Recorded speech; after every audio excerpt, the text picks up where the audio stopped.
नमस्कार दोस्तों, आज हम पढ़ेंगे फंडामेंटल्स ऑफ एजी इकोनॉमिक्स से रिलेटेड कुछ ऐसे क्वेश्चन पूछे जाते हैं जो ऑब्जेक्टिव टाइप में आ जाते हैं। और जो ये हम पढ़ेंगे वो एग्रीकल्चर इकोनॉमिक्स के रिलेटेड किसी भी कंपटीशन में पूछ सकता है, लेकिन एजी मार्केटिंग प्राइसेस एंड ट्रेड का ये पार्ट है, ठीक है, जिसमें हम पढ़ेंगे ये नीचे जो पॉइंट दिए हुए हैं। और सबसे बड़ी चीज़ ये है इसमें कि ये हिंदी और इंग्लिश दोनों मीडियम से बनाया हुआ है, क्योंकि बहुत सारे स्टूडेंट ऐसे हैं जो डिमांड कर रहे थे कि सर इंग्लिश से आप ज़्यादातर उसमें लिखा रहता है, हमको प्रॉब्लम होती है। हालांकि मैं इंग्लिश से ही लिखा रहा ज़रूर रहता है, लेकिन समझाता तो हिंदी से ही हूँ। तो स्टार्ट करते हैं अपन। आज हिंदी से ही पढ़ेंगे और इंग्लिश से भी लिखा है, जिसको इंग्लिश से भी मटेरियल चाहिए तो मटेरियल है इसमें। फर्स्ट पॉइंट है NREP, national rural employment programme, राष्ट्रीय ग्रामीण रोजगार कार्यक्रम। इसकी शुरुआत जो है इसे 1 अप्रैल 1970 में किया गया। ये काम के बदले अनाज नाम का प्रोग्राम प्रारंभ किया गया था। इस कार्यक्रम के मुख्य उद्देश्य था कि ग्रामीण क्षेत्रों में अनाज को उपलब्ध भंडारों का उपयोग करते हुए अतिरिक्त रोजगार को पैदा करना और तथा इसके द्वारा स्थायी सामुदायिक संपत्तियों का निर्माण करना। इसमें जो है राज्यों तथा केंद्र शासित प्रदेशों में काम के बदले अनाज कार्यक्रम में पाई गई कुछ कमियां थीं, जिसमें ध्यान में रखते हुए जो है अक्टूबर 1980 में इस कार्यक्रम को और सुसंगठित किया गया और उसमें जो है एक नया नाम दिया गया, राष्ट्रीय ग्रामीण रोजगार कार्यक्रम। इसका खर्च जो है केंद्र और राज्य सरकार दोनों द्वारा आधा आधा वहन किया जाता है, ठीक है। इसका 3 मुख्य लक्ष्य था, जिसमें कि लाभकारी रोजगार के अतिरिक्त अवसर जुटाना, स्थायी सामुदायिक परिसंपत्तियों का निर्माण करना तथा ग्रामीणों के जीवन के सभी पक्षों का सुधार करना। 1 अप्रैल 1989 से इस कार्यक्रम को जवाहर रोजगार योजना के नाम से विख्यात एक अन्य ग्रामीण रोजगार कार्यक्रम में विलय कर दिया गया। नेक्स्ट चलते हैं। ये इंग्लिश से मटेरियल है, किसी भी स्टूडेंट को इंग्लिश से भी मटेरियल चाहिए तो वही चीज़ सेम जो है इंग्लिश से भी लिखी गई है। नेक्स्ट चलते हैं।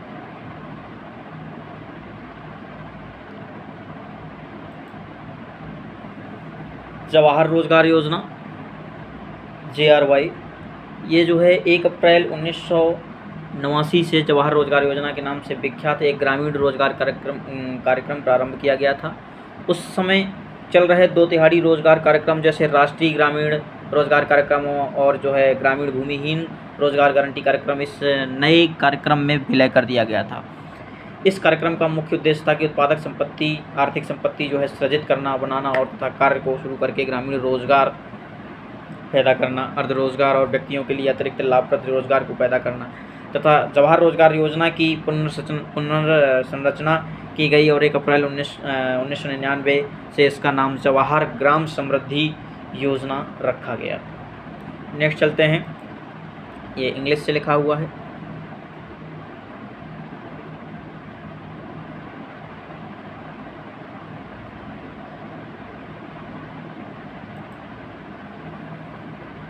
TRYSEM, ये क्वेश्चन ऑब्जेक्टिव टाइप में बहुत बार पूछा गया है। इसका फुल फॉर्म भी पूछ लेता है, training of rural youth for self employment, स्वरोजगार के लिए ग्रामीण युवकों का प्रशिक्षण।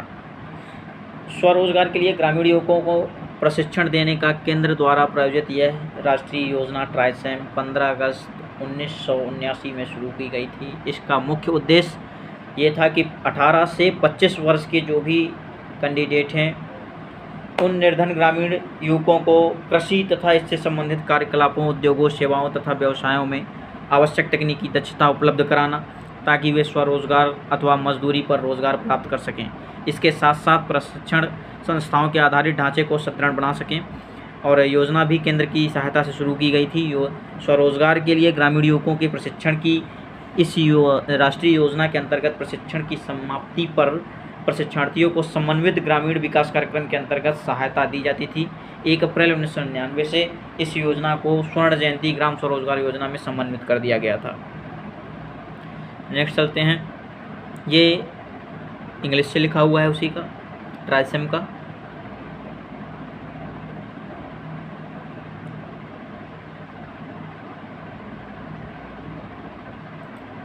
नेक्स्ट चलते हैं।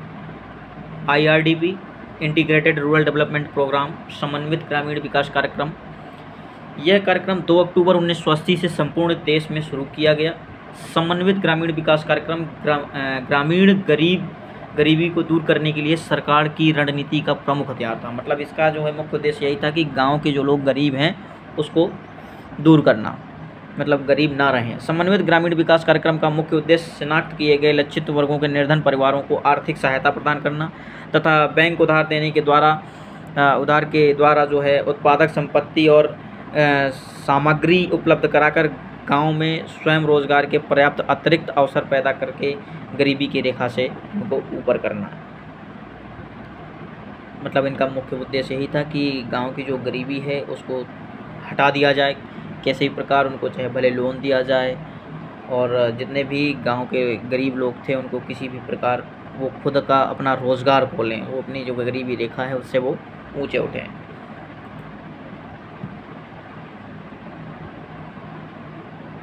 ठीक है, ये इंग्लिश दिया हुआ है। अब नेक्स्ट चलते हैं।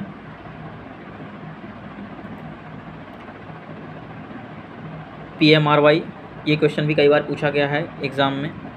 प्राइम मिनिस्टर्स रोज़गार योजना, प्रधानमंत्री रोज़गार योजना, इसकी शुरुआत जो है 2 अक्टूबर 1993 से आरंभ। इस योजना का मुख्य उद्देश्य ये था कि ग्रामीण क्षेत्रों और छोटे शहरों में जिसकी जनसंख्या 20,000 से कम है उसमें इस गांव में क्या है कि शिक्षित बेरोजगारों को स्वरोजगार के अवसर उपलब्ध कराना था। इस रोजगार के अंतर्गत व्यवसाय एवं सेवा क्षेत्र हेतु ऋण सीमा 2 लाख रुपए तथा उद्योग क्षेत्रों के लिए ऋण सीमा 5 लाख रुपए तक निर्धारित की गई। इस योजना में 1 अप्रैल 1994 को SWUI योजना का विलय कर दिया गया और 15 अगस्त 2008 को इस योजना का विलय एक नई चालू की गई प्रधानमंत्री रोजगार सृजन कार्यक्रम में विलय कर दिया गया था।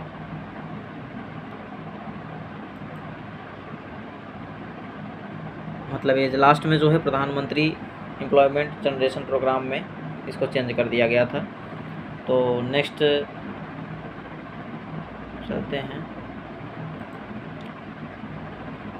PMEGP, prime minister employment generation programme, प्रधानमंत्री रोजगार सृजन कार्यक्रम, जो अभी बताया था अभी प्रधानमंत्री रोजगार योजना को जो इसमें बदल दिया गया। तो इसमें क्या सिस्टम था कि सब्सिडी युक्त साख के ज़रिए स्वरोजगार के अवसर सृजित करने के लिए एक नया प्रधानमंत्री रोजगार सृजन कार्यक्रम केंद्र सरकार ने स्वतंत्रता के 61 वर्षगांठ के उपलक्ष्य में जो है 15 अगस्त 2008 से शुरू किया। इसमें क्या था कि पूर्व में संचालित जो पहले से 2 रोजगार कार्यक्रम चल रहे थे, PMRY जो भी बताया और REGP जो चल रहा था, इनका जो है विलय एक नए कार्यक्रम में इसमें कर दिया गया। सब्सिडी युक्त साख वाले इस कार्यक्रम के तहत ग्रामीण व शहरी क्षेत्रों में माइक्रो एंटरप्राइजेस की स्थापना की गई, रोजगार के नए अवसर सृजित किए गए तथा 2008-9 में से जो है 2011-12 तक के दौरान 37 लाख लोगों को जो है अवसर दिया गया कि मतलब सृजित होने की आशा व्यक्त की गई, कितने ज़्यादा लोग रोज़गार मिले। ठीक है, इसमें जो है 25 लाख रुपए तथा सेवा व्यापार का 10 लाख रुपए तक परियोजना के तहत स्थापित की जा रही थी निर्माण क्षेत्रों के लिए, और इसके लिए आय सीमा का कोई बंधन नहीं था। और किंतु निर्माण क्षेत्र में 10 लाख रुपए और व्यापार क्षेत्र में 5 लाख अधिक की परियोजना के लिए लाभार्थी की कक्षा 8वीं उत्तीर्ण होना अनिवार्य था। मतलब इस योजना का लाभ उठाने के लिए कैंडिडेट को 8वीं पास होना जरूरी था। नेक्स्ट चलते हैं।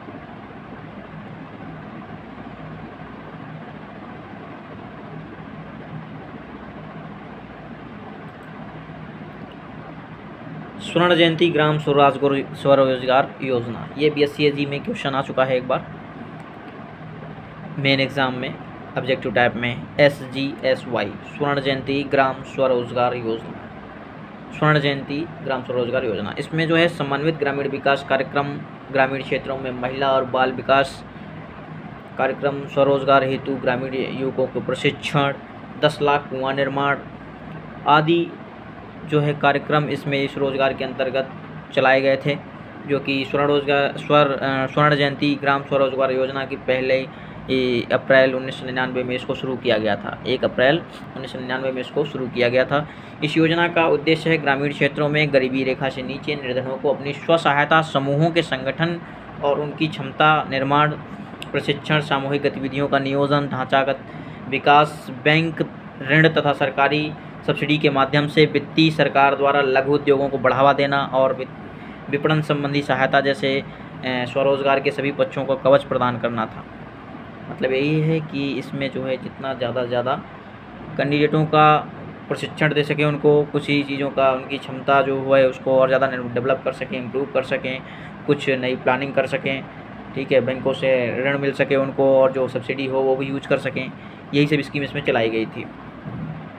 मतलब कि यह योजना जो है समूह सोच पर बल देती है कि अगला कैंडिडेट जो है उसकी सोच बदलें और उसको जो है खुद काम करे, वो इतना अच्छा उस पर डेवलप करें उसको। जिसमें सहायता प्राप्त परिवार स्वरोजगारी व्यक्ति या समूह स्वयं सहायता समूह हो सकते हैं। स्वरोजगार इसमें क्या है, गरीबी रेखा से ऊपर उठाना था, बस उनकी सोच यही थी। इसमें जो है धनराशि जो है केंद्र सरकार और राज्य सरकारों ने केंद्र सरकार ने 75 और राज्य सरकारों ने 25% जो है इसमें धनराशि मिलाई थी। जितना भी लगा था उसका 75% केंद्र सरकार और राज्य सरकार ने 25%। तो इस योजना को अब राष्ट्रीय आजीविका मिशन के रूप में जाना जाता है। और अभी वैकेंसी भी आई थी कुछ टाइम पहले बिहार में, राष्ट्रीय national rural livelihood mission. Bihar में ज़्यादा चलता है, वैसे बिहार में हर जगह है, लेकिन बिहार में काफ़ी अच्छा काम चलता है इसका। नेक्स्ट चलते हैं, ये इंग्लिश में दिया हुआ है। इसका फुल फॉर्म स्वर्ण जयंती ग्राम स्वरोजगार योजना, ये फुल फॉर्म पूछ चुका है। इसका जो है इस्टेब्लिशमेंट डेट जो है 1 अप्रैल 1999, ये भी पूछ चुका है क्वेश्चन। नेक्स्ट है MNREGS, Mahatma Gandhi national rural employment guarantee scheme, Mahatma Gandhi राष्ट्रीय ग्रामीण स्वरोजगार गारंटी योजना, ग्रामीण रोजगार गारंटी योजना। इसका जो है 7 सितंबर 2005 को राष्ट्रीय ग्रामीण रोजगार गारंटी अधिनियम पारित किया गया था, जिसके तहत 2 फरवरी 2006 को राष्ट्रीय ग्रामीण रोजगार गारंटी योजना शुरू किया गया था। वर्तमान में चल रहे संपूर्ण ग्रामीण रोजगार योजना और राष्ट्रीय काम के बदले अनाज योजना को राष्ट्रीय ग्रामीण रोजगार गारंटी योजना में समाहित कर दिया गया। ग्रामीण क्षेत्र में रोजगार कार्यक्रमों की दृष्टि से नरेगा सरकार की महत्वपूर्ण फ्लैगशिप योजनाओं में से एक है। बहुत अच्छा काम किया है इन्होंने पहले। नरेगा जो था national rural employment guarantee act और नरेगा, इन लोगों ने अच्छा काम किया था उस समय। जिस राष्ट्रीय ग्रामीण रोजगार गारंटी योजना के नाम से आंध्र प्रदेश के अनंतपुर ज़िले में 2 फरवरी 2006 को शुरू किया गया था। इसका कार्यान्वयन चरणबद्ध तरीके से किया गया। पहले चरण में इसे देश के 200 सबसे पिछड़े जिलों में कार्यान्वित किया गया। दूसरे चरणों में 2007 में 2008 में 130 और जिलों में इसे लागू किया गया। आरंभिक लक्ष्यों के अनुसार नरेगा को 5 वर्षों की अवधि में पूरे देश में लागू करना था, परंतु संपूर्ण देश में रोजगार सुरक्षा का जाल फैलाने के लिए तथा इसकी मांग को ध्यान में रखते हुए तीसरे चरण में इसे 1 अप्रैल 2008 में बाकी सभी बचे हुए जिलों में ग्रामीण क्षेत्रों में लागू कर दिया गया। इस प्रकार अब राष्ट्रीय ग्रामीण रोजगार गारंटी योजना पूरे देश में लागू हो चुकी है। ये इंग्लिश में दिया हुआ है, इसमें कुछ चीज़ें और भी हैं इंग्लिश में, जिसको मटेरियल चाहिए ये है, ठीक है। और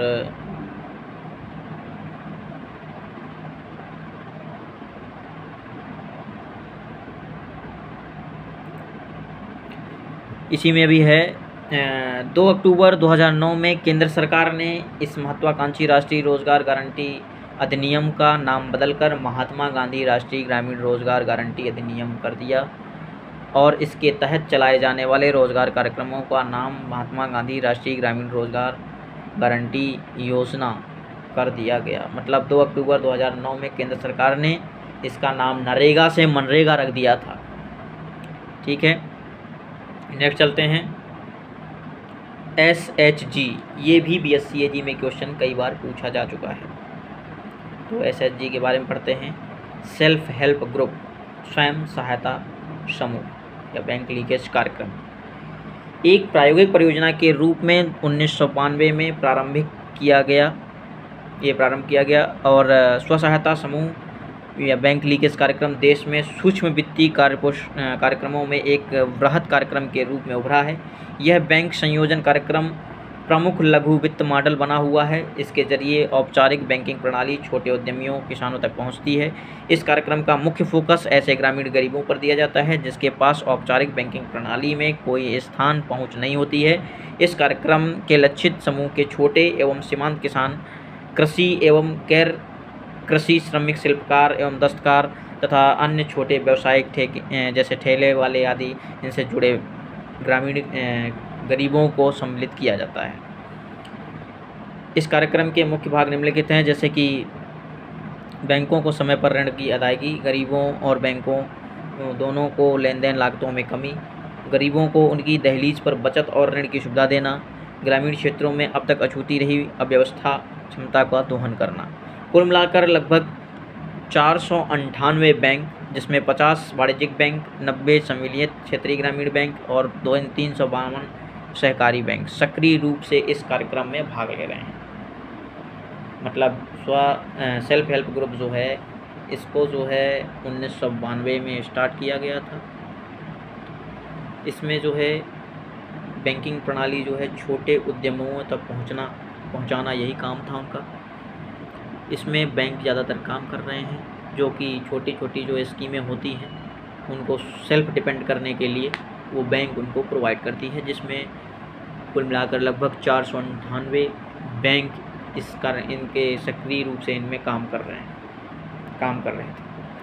ठीक है, बहुत बहुत धन्यवाद। ये इंग्लिश से दिया हुआ है। Thank you. अगर हमारा वीडियो आपको पसंद आया हो तो लाइक, शेयर और सब्सक्राइब ज़रूर करें।